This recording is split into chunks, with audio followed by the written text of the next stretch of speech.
ধন্যবাদ আপনাদেরকে। আজকে যারা এখানে এই সাংবাদিক সম্মেলন এবং প্রতিবাদ সমাবেশে যারা উপস্থিত হয়েছেন সকলকে ধন্যবাদ জানাচ্ছি। তো আপনারা জানেন আমরা এখানে আজকে উপস্থিত হয়েছি একটা কারণে, আমাদের একটা স্পেসিফিক কারণ। সেটা হচ্ছে যে আমরা বিশ্বাস করি বাংলাদেশে নির্বাচিত প্রধানমন্ত্রী হচ্ছে বঙ্গবন্ধু কন্যা শেখ হাসিনা। আর যে ইনুস একটি 5ই আগস্ট একটি সন্ত্রাসী জঙ্গি হামলার মাধ্যমে ক্ষমতা দখল করেছে। তাই আমরা শেখ হাসিনা সংগ্রাম পরিষদ আজকে থেকে আমরা কর্মসূচি ঘোষণা করেছি যে আমরা ধারাবাহিকভাবে কর্মসূচি পালন করব।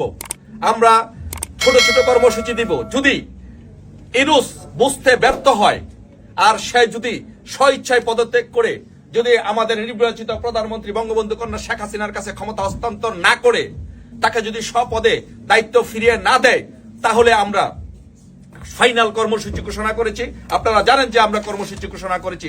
সেই কর্মসূচিগুলো আপনাদের উদ্দেশ্যে আবারও আমি ছোট করে বলছি যে আপনারা যে 27শে অক্টোবর বাংলাদেশে এবং প্রবাসে প্রতিবাদ মিছিল হবে।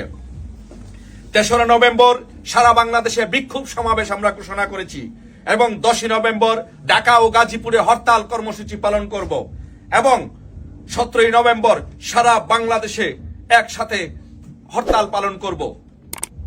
তাও যদি ইনুস বুঝতে ব্যর্থ হয় এবং পদত্যাগ না করে, তাহলে 17ই নভেম্বর সারা বাংলাদেশে আমরা হরতাল পালন করব।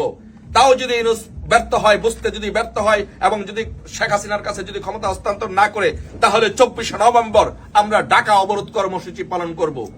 তারপরে যদি ইনুস তার যদি বোধোদয় না হয়, সে যদি পদত্যাগ না করে, তাহলে 1লা ডিসেম্বর সারা বাংলাদেশে আমরা কমপ্লিট শাটডাউন করব। সারা বাংলাদেশে কমপ্লিট শাটডাউন হবে 1লা ডিসেম্বর। আর যদি আমাদের নেতা কর্মীদের উপরে কোনো অত্যাচার নির্যাতন করা হয় এবং সে যদি পদত্যাগ না করে, তাহলে 8ই ডিসেম্বর আমরা মার্চ টু যমুনা কর্মসূচি ঘোষণা করেছি। আমরা যমুনা ঘেরাও করব, যমুনাতে আমরা যাব। সারা বাংলাদেশে আমাদের শেখ হাসিনা সংগ্রাম পরিষদের নেতা কর্মীদের প্রতি নির্দেশনা রইল সবগুলো পয়েন্টে পয়েন্টে আমরা অবস্থান কর্মসূচি পালন করব। প্রত্যেকটা এয়ারপোর্টে আমরা অবস্থান নিব, প্রত্যেকটা এয়ারপোর্টে আমরা পাহারা বসাবো, প্রত্যেকটি জায়গায় জায়গায় আমরা পাহারা বসাবো, যেন ইনুস এবং এই উপদেষ্টা পরিষদ যাতে পালাতে না পারে।